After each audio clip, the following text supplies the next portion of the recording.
Okay, today I want to talk about what a load of bullshit the war on drugs is, and how when Trump talks about Venezuela, or honestly any politician talks or uses it as like a talking point in this thing that they're trying to succeed, you know it's bullshit. It's repeatedly been used as bullshit in our history, and it has roots that are really deep into oppression of black people, the working class. It's crazy.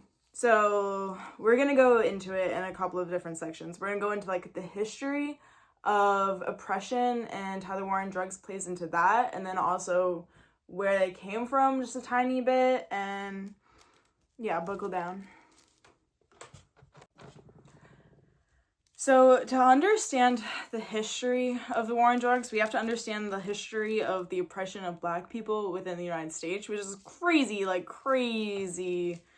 heavy topic with so many nuances and so many different ways to look at it and perspectives. But let's just start with the dates, right? So the Emancipation Proclamation, 1863, I think. And what does that do? It frees slaves. Now, what does that mean to be free? Because obviously it doesn't mean the right to vote, so we're gonna have to rethink that. So following the Emancipation Proclamation, there's this period called Reconstruction, where nobody really knew what was going on because slavery was this like massive system that upheld the United States. It was like a huge part of the economy, it was part of the social structure. So now all of like the rich white guys are standing around, they're like, well, what the fuck do we do?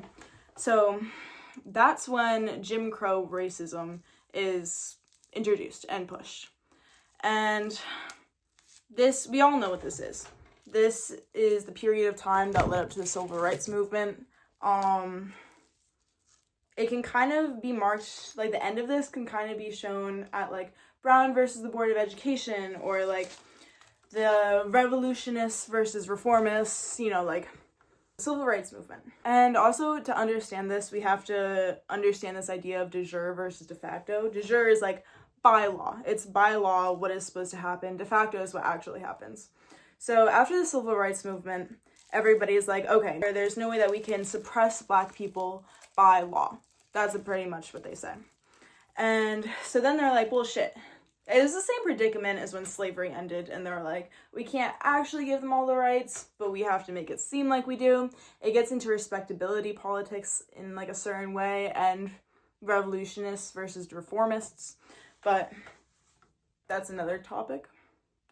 So then, boom, we're here in 1960s, yeah, just about then, and 1960s, 1970s, and everybody's looking for a new scapegoat, a new way to save their ass and keep on with the oppressive system that like pats everybody's back, basically.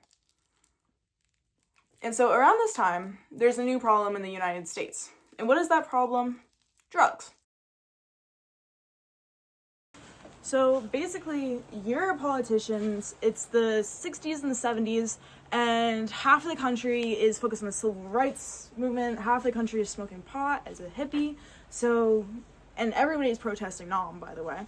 So what are you gonna do to make the country feel more in unison? Spoiler alert, you're gonna unethically create a common enemy for everybody to fight. You wanna know something crazy? There's this new thing coming out called Coke. And everybody hates it. Everybody hates it. Even the people who are doing it kind of hate it because, everybody knows somebody that's struggling with a Coke addiction. And so the Republicans are like, this is fucking awesome. We have this thing that we can point at and be like, that is what we're going to end. And a little cherry on top, it was really prominent in black and brown neighborhoods. And you want to know where Coke comes from? Like, you want to know how it got popularized?